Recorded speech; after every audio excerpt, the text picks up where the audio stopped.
Good morning. Good morning.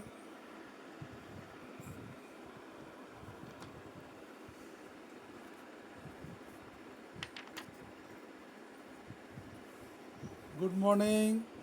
Hello.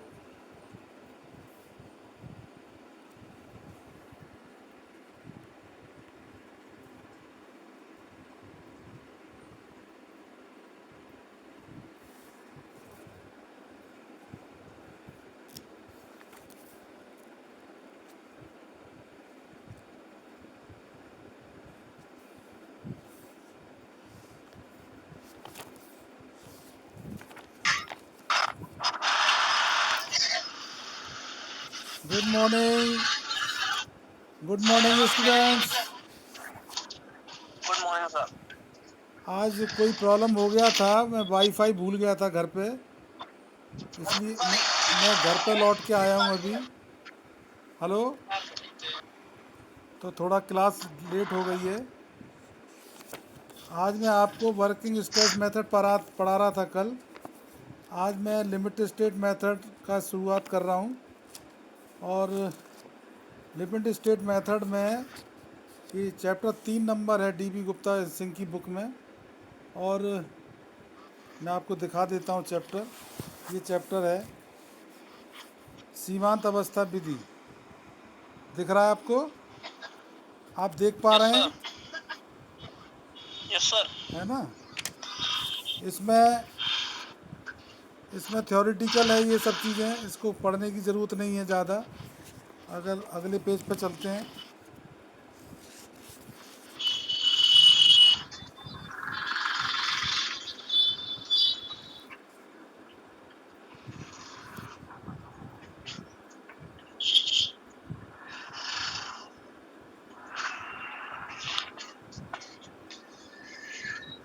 Copy pen लेके बैठे हैं आप लोग?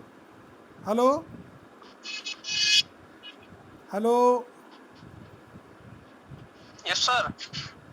तो इसमें पहले आपको लिखना है सीमांत अवस्था विधि अभिकल्पन के मूल आधार। तो आप जानते हैं, जरा लिखना शुरू करिए थोड़ा सा।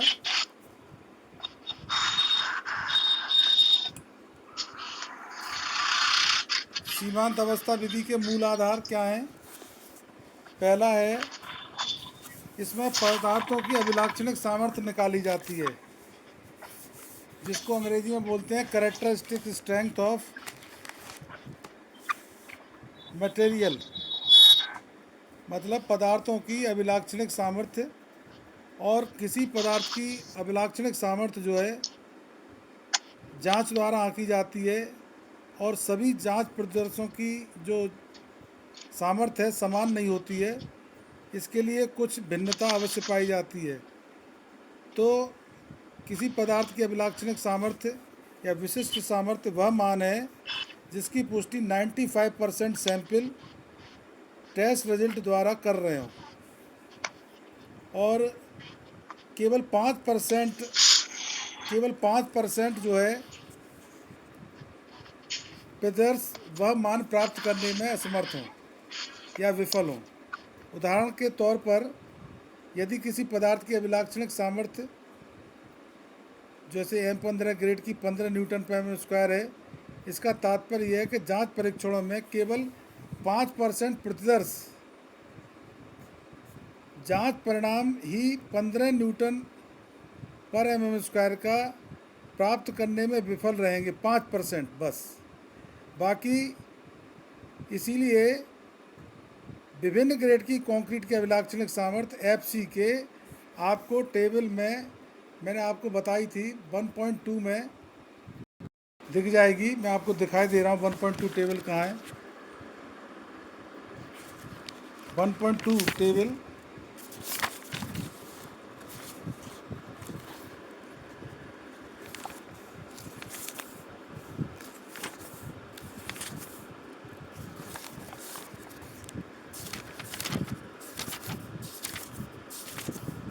ये 1.2 टेबल है। ये 1.2 टेबल आपको दिखाई जा रही है। ये 1.2 टेबल है, दिख रहा है सीमेंट कंक्रीट के विभिन्न ग्रेड और उनकी, ये 1.2 है, पेज नंबर 8 पे ये देखो लिख रखा है, आपने किताब में लिखा है सीमेंट कंक्रीट के ग्रेड और उसकी सीमेंट कंक्रीट के ग्रेड IS 456 2000 टेबल 2।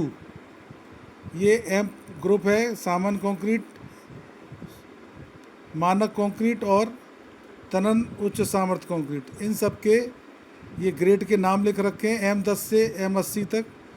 और अभिलाक्षणिक सामर्थ्य दिखाई गई है FC के, जो कि होती है 150 घन की 28 दिन की तराई पर सामर्थ्य न्यूटन पर स्क्वायर की, M10 की 10, M15 की 15। इसलिए आप जो है, हम ये पढ़ रहे थे लिमिट स्टेट में, तो पदार्थ की अभिलाक्षणिक सामर्थ्य जो है वो हम ऐप से व्यक्त करते हैं, काय से व्यक्त करते हैं, स्मॉल ऐप से। और कंक्रीट के अभिलाक्षणिक सामर्थ्य को व्यक्त करते हैं FCK से। और इस्पात की अभिलाक्षणिक सामर्थ्य को प्रदर्शित करते हैं FY से। अब कंक्रीट के अभिलाक्षणिक सामर्थ्य की परिभाषा लिखिए। कंक्रीट की अभिलाक्षणिक सामर्थ्य जो है 28 दिन की तराई पर 150 घन माप के या फलक के घन के लिए की जाती है, आंकी जाती है। और ये मैं आपको बता रहा था विभिन्न ग्रेड की कंक्रीट की अभिलाक्षणिक सामर्थ्य जो है और उसके अनुकीय प्रतिबल। दो चीज़ें पता चलेंगी, M15 ग्रेड की FC के अभिलाक्षणिक सामर्थ्य और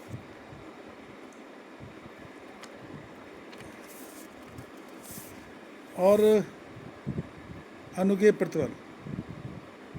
इस्पात के लिए इसकी न्यूनतम पराभव सामर्थ्य जो है माइल्ड स्टील, ये जो है आपको टेबल 2.2 में दी गई है। टेबल 2.2 में मैं आपको बता देता हूँ टेबल 2.2 कहाँ है।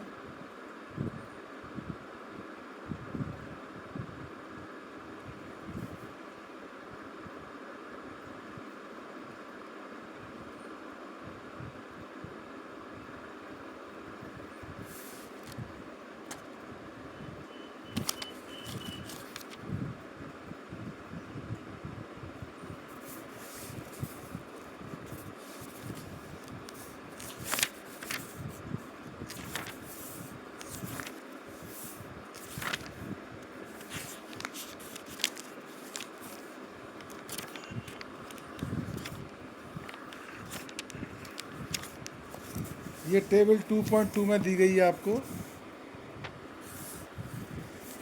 ये देख लीजिए। इस्पात की अभिलाक्षणिक सामर्थ्य, अनुकीय प्रतिबल, टेबल 22 ये दी है। अभिलाक्षणिक सामर्थ्य FC के FY, ये होगी FY, दिख रहा है आपको? हेलो हेलो,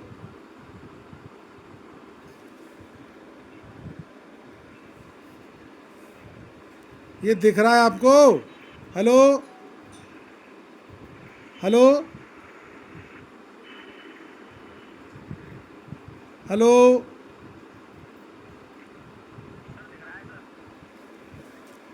इस्पात की अभिलाक्षणिक सामर्थ्य ये दी हुई है FY = 250 न्यूटन पर mm²। ये 350 IS 432 और ये दी है HYSD बार्स की, FE 415 के लिए 415 और 500 के लिए 500 न्यूटन पर mm²। इसके बाद अगर तनन और कर्तन में आपको सिग्मा SB और ST चाहिए तो 20 mm व्यास तक की छड़ों को 140 न्यूटन पर mm² और 20 mm से अधिक व्यास की छड़ों के लिए 130 न्यूटन पर mm²। तो ये दोनों टेबल हैं, आपको यहाँ से प्रबलन इस्पात में अनुकीय प्रतिबल पता लग जाएगा। इसके बाद अभिलाक्षणिक भार।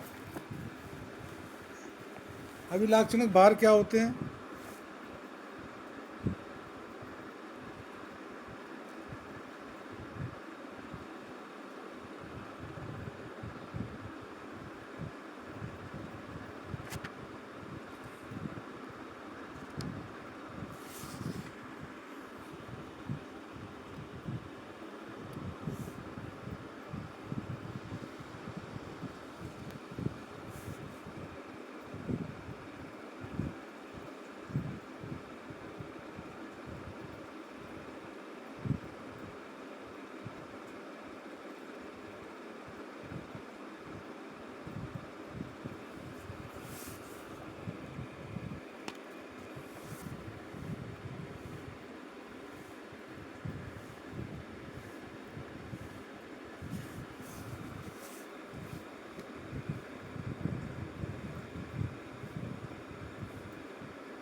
अभिलाक्षणिक भार लोडिंग का वह मान जिसके जिसके संरचना की पूर्ण आयु में बढ़ने की 90% 5% संभावना नहीं है। मतलब जिस लोड के लिए आप डिज़ाइन कर रहे हैं तो संरचना की पूरी लाइफ में उस लोडिंग के उसकी बढ़ने की संभावना नहीं है, वो उतना ही रहेगा और इसे अभिलाक्षणिक भार कहते हैं। और इसको IS कोड 875 से लिया जाता है और संरचना में प्रयुक्त मटेरियल की सामर्थ्य इसकी अभिलाक्षणिक सामर्थ्य से सदा कम होती है, क्योंकि इसके उत्पादन और गुणवत्ता नियंत्रण में अनेक चरणों पर कुछ न कुछ अंतर रह जाता है। अतः अभिकल्पन में पदार्थों की सामर्थ्य के अभिलाक्षणिक मान नहीं अपनाए जाते हैं।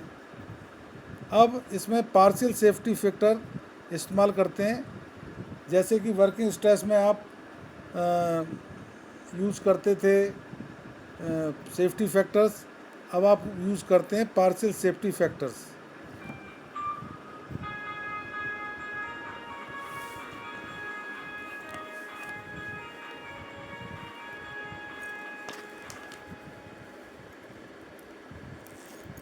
अरे स्वाति देखो,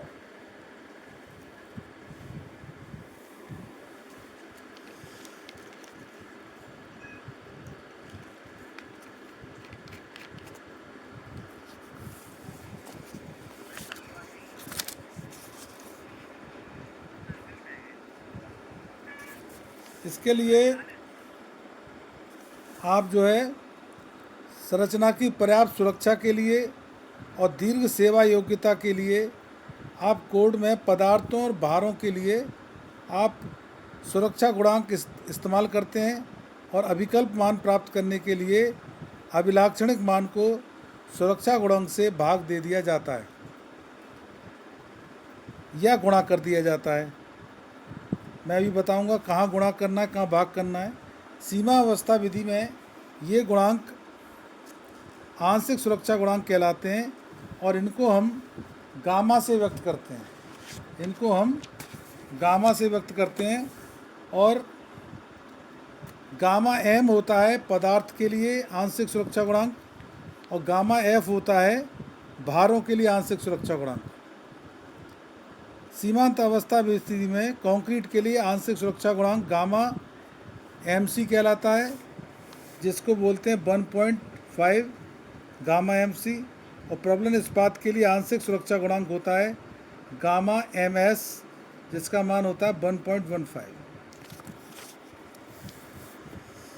कंक्रीट का सुरक्षा गुणांक इस्पात से इसलिए अधिक रखा जाता है क्योंकि कंक्रीट का उत्पादन की क्रियाएं खुले क्षेत्र में होती हैं और इसकी सामर्थ्य अनेक कारणों से प्रभावित होती रहती है, जबकि इस्पात का जो फैक्ट्री में बनाया जाता है नियंत्रित परिस्थितियों में, इसलिए इसकी सामर्थ्य में परिवर्तन की गुंजाइश कम रहती है। आपको ध्यान रखना चाहिए कि कार्यकारी प्रतिबल विधि में आंशिक सुरक्षा गुणांक पार्शियल सेफ्टी फैक्टर्स के स्थान पर वर्किंग स्ट्रेस में आंशिक सुरक्षा गुणांक के स्थान पर सेफ्टी फैक्टर लिए जाते हैं। और मैं आपको वर्किंग स्ट्रेस पढ़ा रहा था पिछले लेक्चर्स में, तो कंक्रीट के लिए फैक्टर सेफ्टी होता है 3, इस्पात के लिए होता है 1.78 और ये इनसे कार्यकारी प्रतिबल निर्धारित करते हैं। अब आपको निकालना है अविकल्प मान यानी डिजाइन और फैक्टर्ड वैल्यू। सीमा अवस्था विधि में संरचनाओं का विकल्पन करते समय पदार्थों की अभिलाक्षणिक सामर्थ्य के स्थान पर अविकल्प मान लिए जाते हैं। इसी प्रकार लोडिंग के लिए भी अविकल्प मान अपनाए जाते हैं। मतलब पदार्थ की अभिलाक्षणिक सामर्थ्य के लिए अविकल्प मान लिए जाते हैं डिज़ाइन वैल्यू। इसी तरह लोडिंग के लिए भी डिज़ाइन लोड या फैक्टर्ड लोड पता करते हैं और अविकल्प मान निर्धारित करने के लिए अभिलाक्षणिक सामर्थ्य तथा अध्यारोपित भारों पर उपयुक्त आंशिक सुरक्षा गुणांक लगाया जाता है। अब आपको निकालना है पदार्थ की अविकल्प सामर्थ्य। इसका फॉर्मूला है f d is equal to f by gamma m. F d is equal to f by gamma m. F d क्या है? एफ डी है पदार्थ की अभिलाक्षणिक सामर्थ्य, जिसको अंग्रेजी में कहते हैं डिजाइन और फैक्टर्ड स्ट्रेंथ ऑफ मटेरियल्स। और स्मॉल एफ है पदार्थ की अभिलाक्षणिक सामर्थ्य, इसका मतलब है कैरेक्टरिस्टिक्स स्ट्रेंथ ऑफ मटेरियल, जो कि कंक्रीट के लिए एफ सी के होगा और इस्पात के लिए एफ वाई होगा। इसके बाद है आंशिक सुरक्षा गुणांक या पार्शियल सेफ्टी फैक्टर्स, जो कंक्रीट के लिए होगा गामा एम सी, जिसका मान होगा 1.5, और प्रबलन इस्पात के लिए गामा एम एस, जिसका मान होगा 1.15। IS कोड के अनुसार अभिकल्पन के लिए कंक्रीट की अभिलाक्षणिक संपीड़न सामर्थ्य इसकी अभिलाक्षणिक सामर्थ्य का 0.67 गुणा लिया जाता है। ये हम DB गुप्ता एंड सिंह की बुक से पढ़ रहे हैं और एशियन पब्लिशर की बुक से, क्योंकि स्लैब में ये कंक्रीट की संपीड़न सामर्थ्य जो है इसकी अभिलाक्षणिक सामर्थ्य का 0.67 गुना ली जाती है, क्योंकि लैब में घन जांच द्वारा दर्शाई गई सामर्थ्य और कार्यस्थल पर तैयार की गई कंक्रीट की सामर्थ्य में अंतर होता है, और इसलिए मौके पर कंक्रीट की सामर्थ्य कम उपलब्ध हो पाती है। लिहाजा हम 0.67 का गुणा FCK में कर लेते हैं और इस पर 1.5 का जो आंशिक सुरक्षा गुणांक है उसका भाग दे देते हैं। इसलिए FCKD बराबर आ जाता है, FCKD बराबर होगा 0.67 FCK अपॉन 1.5। ये इक्वेशन 3.1.1 है, तो इसका मान हो जाएगा 0.446 FCK। इसी तरह प्रबलन इस्पात की संपीड़न सामर्थ्य अभिकल्प सामर्थ्य निकालनी है, जो रिप्रेजेंट करेंगे f gamma d, f y और साथ में डी, एफ वाई डी जो बराबर होगी एफ वाई अपॉन 1.15, और इसका मान आएगा 0.87 एफ वाई। इस्पात के लिए डिज़ाइन स्ट्रेंथ के मान पीछे टेबल में दिए हुए हैं, किताब में आप देख लेना। इसके बाद आता है अभिकल्प भार, यानी कि डिज़ाइन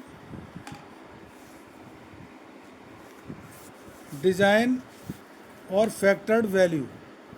सीमा अवस्था विधि में अभिकल्प भार यानी फैक्टर्ड लोड या डिज़ाइन लोड, ये हमें निकालना है।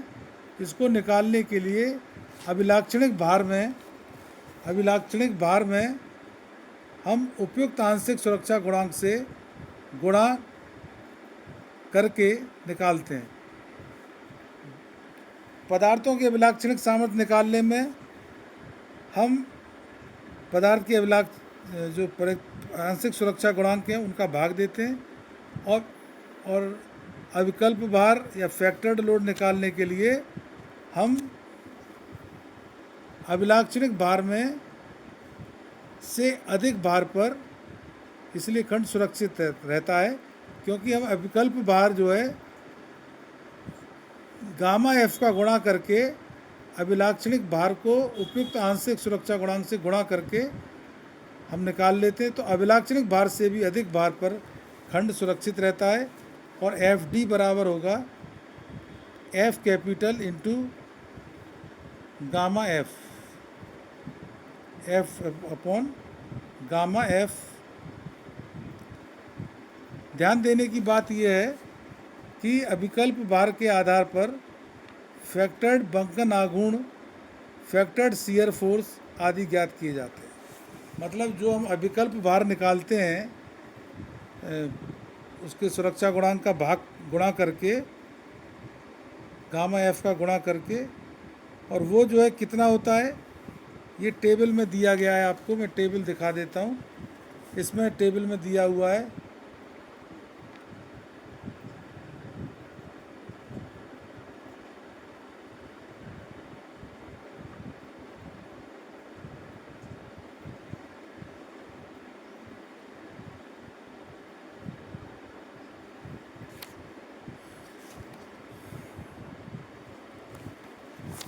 टेबल में दिया हुआ है। ये भारों के लिए आंशिक सुरक्षा गुणांक गामा एफ, ये 1.5 डेड लोड के लिए, डेड लोड और लाइव लोड के लिए 1.5, डेड लोड और वेटिंग, ये टेबल 3.1 है, इसमें ये दिया हुआ है आंशिक सुरक्षा गुणांक काय के लिए, भारों के लिए। दिख रहा है आपको? हेलो हेलो,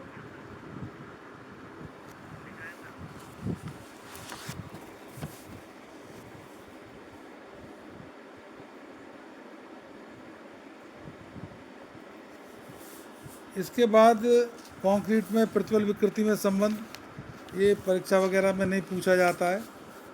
काफ़ी ग्राफ व्राफ बने हुए हैं इसमें।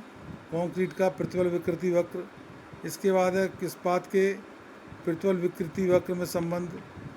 फिर FE 215 के लिए अधिक प्रतिबल विकृति वक्र बने हुए हैं।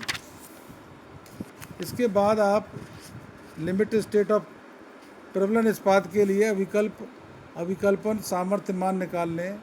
Design strength value of steel, मृदु इस्पात के लिए FD बराबर होगा FY बटे 1.15, यानी कि 0.87 FY, और 0.87 में 250 का गुणा कर दीजिए FE 250 के लिए, यह आएगा 217.5 न्यूटन पर स्क्वायर।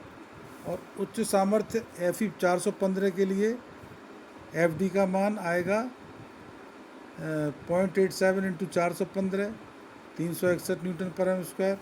इसी तरह FE 500 के लिए 0.87 500 इंटू 500 435 न्यूटन पर स्क्वायर।